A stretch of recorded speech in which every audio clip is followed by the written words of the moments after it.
All right, so we have some questions for you, but before we get started, can you tell everyone more about your background and just Vote Save America and stuff like that? Sure.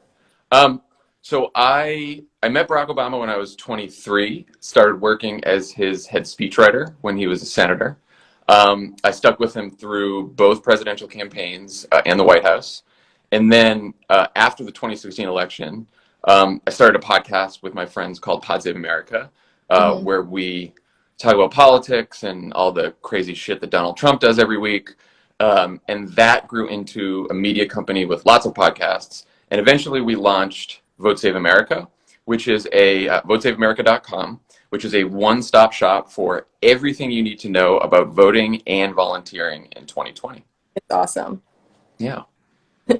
Okay, so why is it important? Why is the election so important, and how would you explain it to someone who hasn't decided if they're going to vote yet? So if you don't like what's happening in America right now, I honestly think that this election is your last chance to change it. Voting won't elect a savior. It won't solve all of our problems. Totally admit that.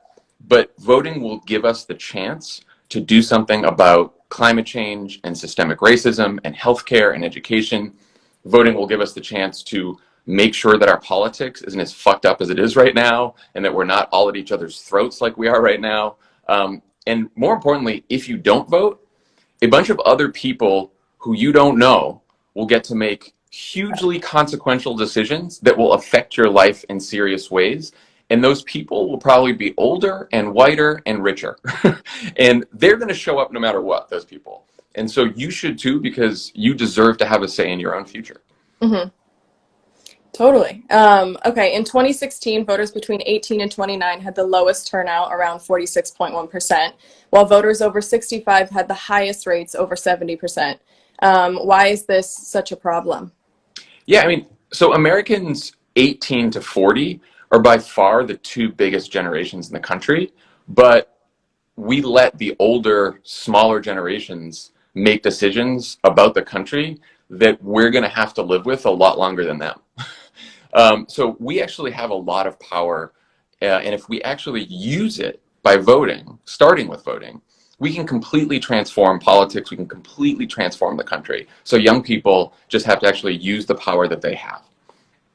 Right. Completely. Is there anything in particular that young and first-time voters need to know, like registering, early voting, voting Right. based state? Yeah, lots of stuff. So you should make sure you are registered to vote. It is National Voter Registration Day, so it's a good day to do that. You should make a plan to vote. There are a lot of options. You can vote by mail. You can vote in person early. You can vote in person on election day.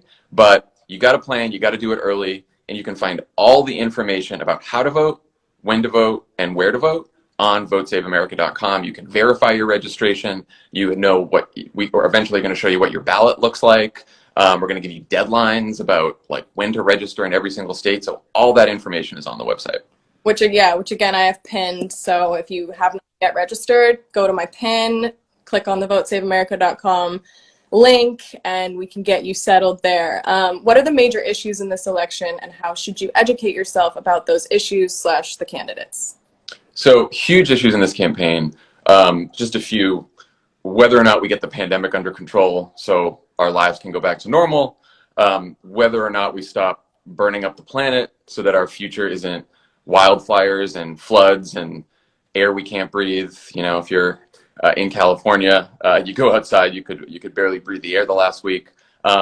Issues like whether or not we do something about police violence and save the lives of the next George Floyd or Breonna Taylor.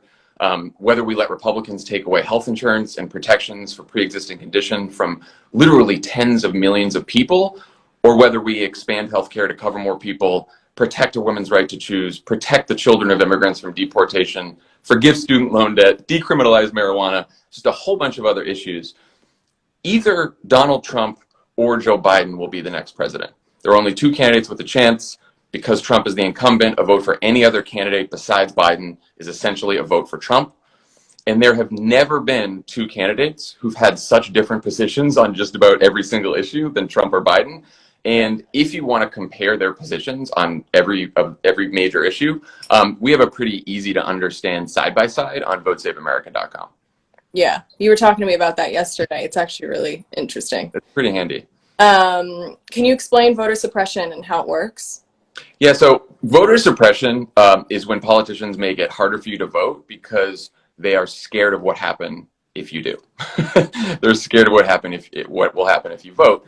And so in a lot of states, Republican politicians have passed laws to purge people from the list of registered voters, shut down voting locations, throw away ballots if your signature on the ballot doesn't perfectly match your ID.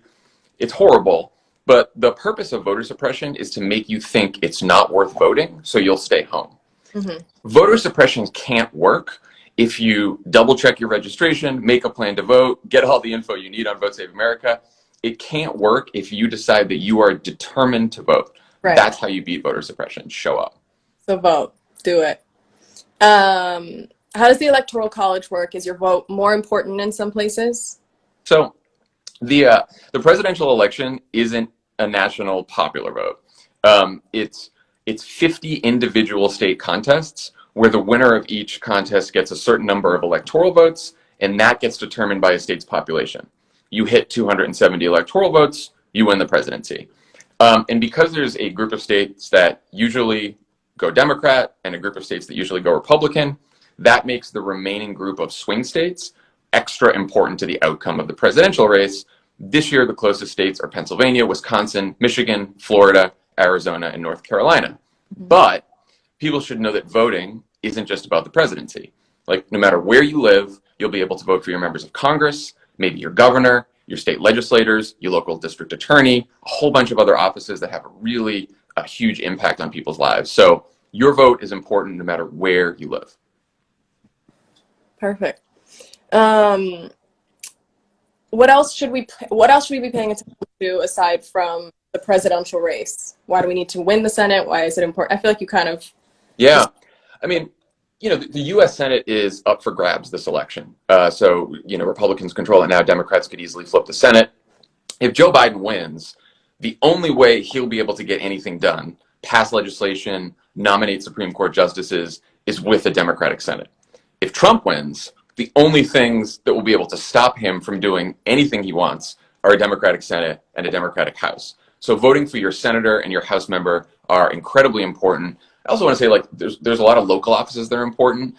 We've talked a lot this year about criminal justice and police brutality and racism, and a lot of these decisions about who to charge with crimes, what police officers can do, they get made on a local level with district attorneys and sheriff's offices, and all of those races are on the ballot too. So don't sleep on local elections. They're super important. Yeah. If I'm already voting, is there anything else I can do to affect the outcome of the election, like volunteering or? Yeah, there's a lot. You can register voters. You can make phone calls, send texts, persuade all your family and friends and colleagues to vote. If you are young and healthy, you can volunteer to work at the polls on election day. Usually older people work at the polls, but that's very dangerous for them to do this year because of the pandemic. And so if we don't get enough volunteers to work at the polls, polling locations will close and people will have fewer opportunities to vote. So sign up to be a poll worker. You can do that on Vote Save America as well. We also have an Adopt a State program where you can sign up for volunteer opportunities in one of the 6 battleground states. And just to give you an idea, about 250,000 people have already signed up to volunteer and adopt one of those 6 battleground states.